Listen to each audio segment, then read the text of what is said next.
until the third soldier collapsed. The storm had already swallowed the road, the convoy was burning behind them, and the jungle sounded alive with things that hunted weakness. Yet while trained men dropped under heat, fear, and exhaustion, she kept walking forward with one hand on her rifle, and the other wrapped around a piece of fruit most people would ignore in a grocery store. They would later call it luck. They would later call it instinct. But in that hour, when pulse rates spiked and hope thinned like smoke, Captain Elena Varela knew exactly what she was doing. Strength isn't always expensive. Sometimes it's yellow and 5 inches long. Hesitation is expensive.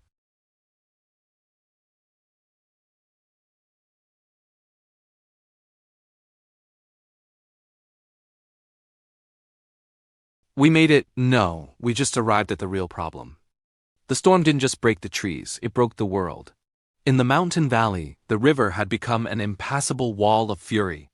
Captain Elena Varela stood at the edge of the abyss. She didn't see the danger. She only saw the lives waiting on the other side. One bridge, one snapped cable.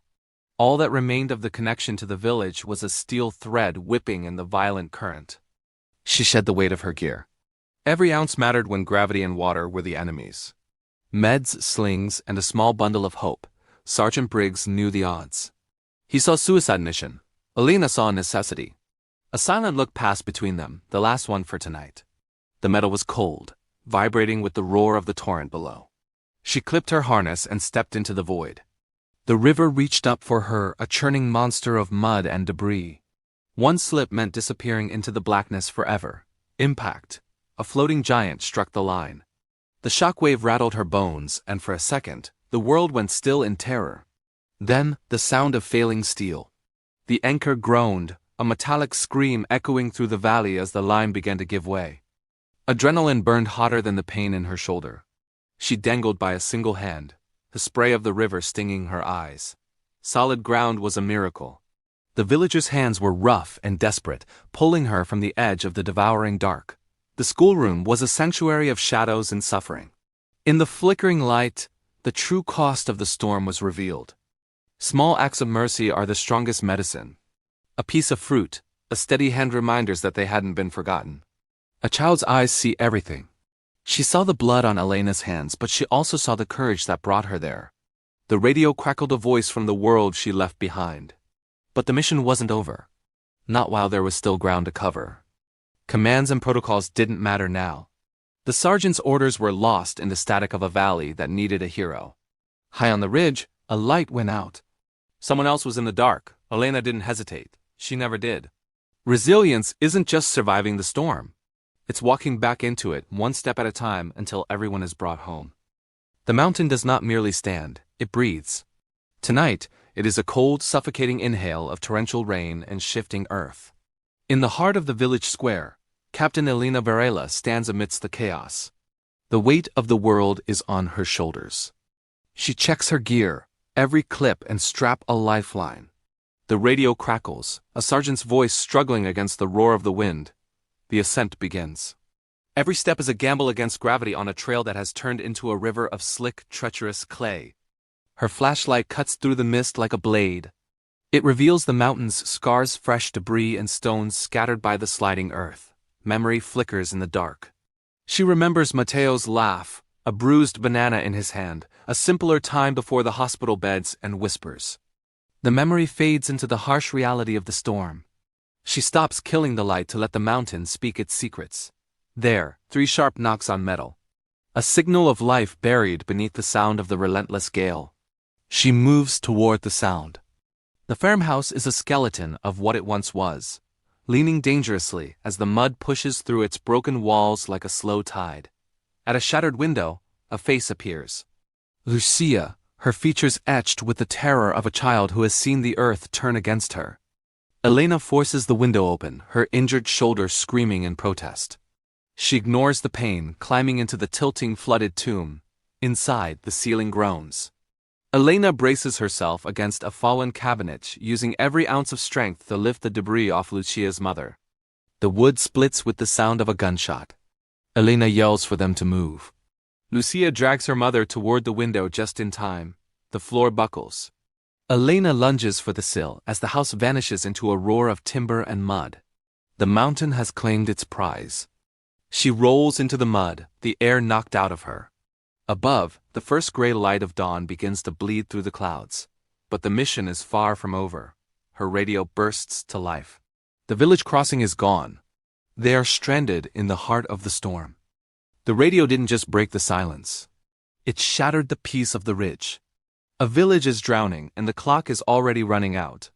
I can hear the water in the dispatcher's voice. Cold, relentless, and rising. There is no one else close enough to reach them in time. The mountain trail is a ghost of itself, swallowed by a thick gray fog. We move through the mist, every step a battle against gravity.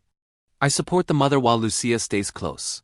The girl's eyes are wide with the terror she's trying to hide behind a mask of stubbornness. From the ridge, the valley looks like a different world. The village square is gone, replaced by a swirling vortex of brown water and debris. The fog dances between the branches, masking the true scale of the devastation. But the sound of the rushing water is unmistakable. We begin the descent. The earth has turned to liquid. Boots slide on the slick mud as we claw our way down the slope. I have to keep them moving. My muscles ache, and the weight of the woman feels like lead, but we cannot afford to stop. By the time we reach the livestock terraces, the water is already at our waists. It hits with the force of a hammer, cold and unforgiving. Don't look down, I tell them. Just look at me. We have to cross before the current gets any stronger, or we'll be swept away. Suddenly, I see him, Tomas. He's clinging to a crumbling fence.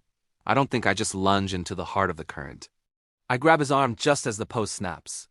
For a second, we are suspended in the chaos. Then I pull him back toward the shallows. The village square is unrecognizable. Floating carts and broken crates drift past like ghost ships in the ruins of people's lives. I hear the church bell.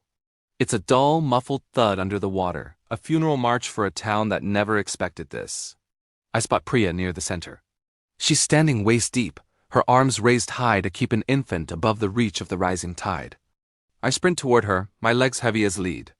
Every second the water rises is another second we lose. I won't let that baby go. The hours blur into a montage of survival. We tear down doors to build rafts, stripping anything that floats to save those who can't swim. I organize the survivors, splitting what little food we have. We aren't just a rescue team anymore. We are a community fighting for breath. Then the sky begins to change. Sunlight breaks through the heavy clouds, casting long golden fingers across the receding water. Steam rises from the rooftops as the heat hits the wet earth. It looks like the world is breathing again, finally exhaling the storm. I stand in the wreckage, my hands trembling with an exhaustion I can no longer hide. The adrenaline is fading, leaving only a hollow ache. Lucia walks up to me. She doesn't say a word, just holds out a piece of bruised fruit she must have saved through the whole ordeal. I take it from her. My fingers are caked in mud, the skin raw from the ropes and the debris. This is what resilience looks like. I take a bite. It's the first sign of self-care in 24 hours. It tastes like survival. It tastes like the will to keep going. I look up and see Nolan and his team.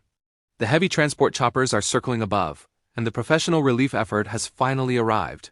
They look relieved to find us standing. But before I can even greet them, I see the mayor. He's white as a sheep, pointing. The classroom. It's partially collapsed, half buried in the mud that slid down from the hill. And then I hear it. A rhythmic tapping. It's coming from beneath the floorboards. A heartbeat in the silence. Someone is still down there, trapped in the dark and the cold. The schoolhouse begins to tilt further. The earth isn't done with us yet. The ground is shifting, threatening to swallow the remaining structure. My exhaustion vanishes. The focus returns, sharp and cold. The mission isn't over until everyone is home. One more time into the breach. The sky had been weeping for 3 days, turning the valley into a churning sea of mud and broken dreams. Time was our greatest enemy. Captain Elena Varela stood at the edge of the disaster, her heart beating in sync with the rhythmic tapping coming from the ruins. Every second the water rose was a second we didn't have. She knelt in the freezing current, desperate to hear a sign of life. Nolan and the squad moved like a single machine. They knew the structure was a house of cards, ready to fold at any moment. Lucia watched the shifting roofline, her gaze fierce. The mountain was pressing down on us, and the wood was beginning to scream. With a grunt of shared effort, Elena and Nolan leveraged a heavy floorboard upward. prying open the mouth of the dark void below. A beam of light cut through the gloom, reflecting in the wide, terrified eyes of a child. We found him. We found Daniel. His leg was pinned under a mass of debris. Elena reached in, her touch steady despite the chaos unfolding around them. Then the sound we all feared, a crack like a rifle shot. The main support beam was failing. Nature was reclaiming the room. Nolan lunged forward, grabbing Elena and the boy just as the world collapsed in a roar of dust, wood, and freezing water. They tumbled onto the mud outside. Safe, but the victory felt hollow. Daniel's eyes searched the ruins, his voice a frantic whisper. "Where is Aina?" he cried. Elena didn't hesitate. Even with a bleeding gash on her arm, she stood back up. The search began again. Villagers joined the line, lifting heavy planks and calling into the wind, their voices echoing against the cliffs. Elena crawled back into the nightmare, navigating a narrow gap beneath a fallen tree. She followed the scent of wet earth and hope. And there she was, Aina, small, pale, but alive, clutching her backpack as if it were the only anchor left in the world. The girl was passed from hand to hand, a precious cargo traveling through a line of heroes until she reached the light. The reunion was a symphony of tears. Daniel and Aina clung to each other, two survivors of a storm that tried to take everything. Elena sat on a crate, her strength spent. She watched them, her mission complete, yet the weight of the day pressed heavy on her. Inside Aina's bag was a single bruised banana. She had saved it for her brother. A small act of love in a massive disaster. The sun dipped below the horizon, painting the sky in blood and gold. For a moment, there was peace. But the earth was restless. A distant rumble vibrated through the ground. It wasn't thunder, the mountainside began to move. The true trial was only beginning. The mountains have a long memory, and today they are finally waking up with a roar that shakes the very soul of the valley. It starts with a whisper of shifting gravel, then the sudden, frantic departure of every living thing that can fly or run. The air thickens with the scent of wet earth and impending doom as birds burst from the canopy in desperate black waves. Captain Elena Varela had been through enough wars to know the sound of a front line approaching, even one made of stone. As the deep rumble vibrates through her boots, the exhaustion in her eyes vanishes, replaced by a sharp, commanding focus. She stands, her voice cutting through the rising din like a blade. "Move! To the church! Now!" She commands the village. In an instant, the peaceful morning collapses into a frantic rush for survival as the first wave of mud begins to slide. Priya, the village medic, moves with practiced calm, herding children towards safety while clutching her heavy medical kits to her chest. Every second counts. The mountain is shedding its skin and the village lies directly in the path of its ancient fury. Elena points toward the old stone church, its deep anchored bell tower standing like a silent sentinel against the gray horizon. It is the only structure strong enough to hold. Inside, she bellows, "Don't look back, just keep moving." Disaster often brings out the bottlenecks. An overturned cart laden with heavy timber now blocks the very steps to salvation. Nolan, the strongest of them, sprints to Elena's side. They don't need words. They only need strength to clear the path. The weight is immense, the wood slick with rain and grime. Elena's shoulder screams in protest as she heaves with everything she has. With a sickening crack, the axle gives way and the cart rolls free, just as the first wave of debris slams into the lane. The bottleneck breaks. People surge forward, but Elena stays behind, her eyes scanning the rising tide of mud for anyone left behind.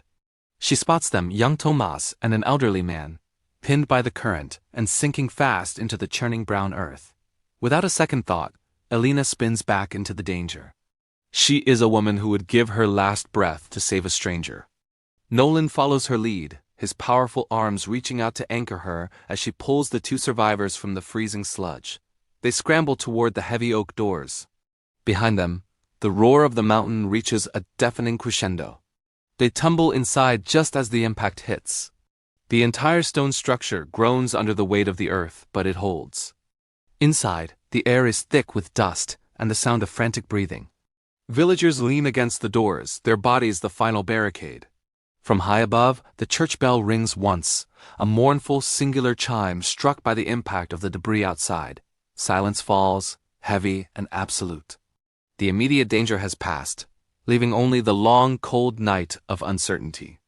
Hours later, the moonlight reveals the true scale of the disaster. Half the village is gone, buried beneath a tomb of gray mud. But in the darkness, there is movement. Neighbors find neighbors, reaching out to help one another crawl over the wreckage. Priya works tirelessly by candlelight, her hands steady as she tends to the wounded, a beacon of calm in a world turned upside down. When dawn finally breaks, it brings a cold, clear light that offers no apologies for what was lost. Elena sits alone on the church steps, her body aching, her tactical vest stained with the earth of the mountain. She peels a bruised banana she found in her pack, a small, simple reminder of the life they lived just yesterday. Tomas sits beside her, quiet and watchful. She breaks the fruit in two and hands him half without a word. Looking up, she sees her neighbors not as victims, but as a community. They are already lifting the heavy timber together. A realization washes over her. She has led them to safety, but she does not have to carry the future alone. Time passes and life begins to root itself in the rubble. Resilience is the only harvest that never fails. A simple bowl of bananas sits on a table, a symbol of the shared strength that saved them all. Elena Varela picks up her pack and sets her eyes on the horizon. There is always another need, and she is ready. The valley did not return to what it was. It never does. Even when officials declare recovery complete, the land remembers what it carried. Elena wasn't watching the bridge. She was watching the water beneath it, calm now. Too calm for what it had once done. People who carry responsibility don't always know how to set it down. Thank you. I don't stay where I'm finished. You'll come back? Not if I do this right. Somewhere in the memory of that place, a woman once stood in the storm and refused to let time win quietly. Energy is not always found in strength. Sometimes it is found in the will to give one more step.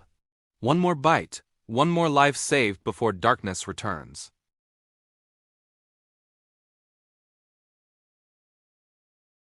The valley is a memory now, a cool shadow left behind in the wake of duty. Here, at the edge of the world's burning heart, the air is thick with the scent of aviation fuel and ancient dust. We don't choose the terrain, we only choose the response. The mission calls and the wind answers with heat. Captain Elena Varela doesn't look back. Her eyes are fixed on the horizon, a space where the sky meets the scorched earth in a blur of orange and gray. She carries the weight of the recovery with her, packed into tactical gear and a heart hardened by the necessity of survival. The numbers on the page are more than statistics. They are a countdown. Infrastructure failing, water grids collapsing, and a casualty list that grows with every degree the mercury rises. Sergeant Briggs hands over the burden of knowledge, a map of a world that is slowly catching fire. In this line of work, goodbyes are rarely spoken. They are felt in the silence between orders. Priya knows the cost of the desert better than most. She sees the soldier, but she also sees the human who must endure what the machine cannot. A mutual understanding passes between them. It's a small thing, a pouch of fruit. In the desert, calories are currency and hydration is life. But here, it is also a gesture of care, a reminder that even in the most brutal environments, we must sustain each other. Elena accepts the gift, tucking it away like a secret weapon. The engines begin their low guttural growl, vibrating through the metal floor and into her bones. The ramp is the final bridge between the known and the unknown. With every step, the dust of the valley is shaken off, replaced by the impending grit of the sand dunes. High above the chaos, the world looks peaceful, almost deceptive. The clouds stretch out like frozen oceans, white and silent.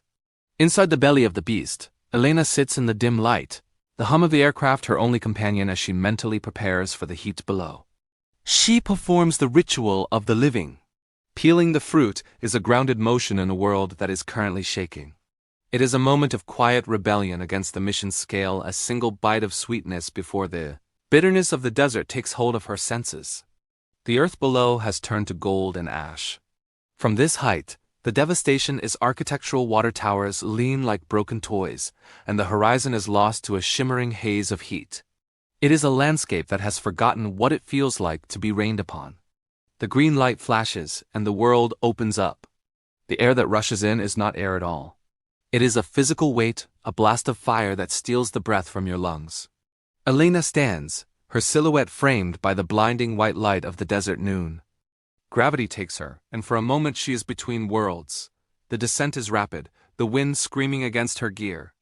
Then the impact. The sand is soft but unforgiving, a hot embrace that signals the official start of the relief mission. She rolls, she recovers, she survives. Standing in the vastness, she is a speck of resolve in an ocean of indifference. The makeshift camps in the distance look like mirages, fragile shelters against an angry sun. This is the relief zone, place where hope is measured in liters of water and hours of shade. The connection is thin, a thread of static across the void. Captain Varela on ground. It's a statement of fact and a promise of action. The voice that crackles back is distant, but it's enough. She is no longer in transit. She is exactly where she needs to be. Every step forward is a victory over the environment. Her shadow stretches long across the dunes, a dark line in a world of gold. There is no shade here but what you carry with you. She walks with the steady rhythm of someone who knows the road is long. The aircraft fades into the distance, a silver needle sewing the sky shut.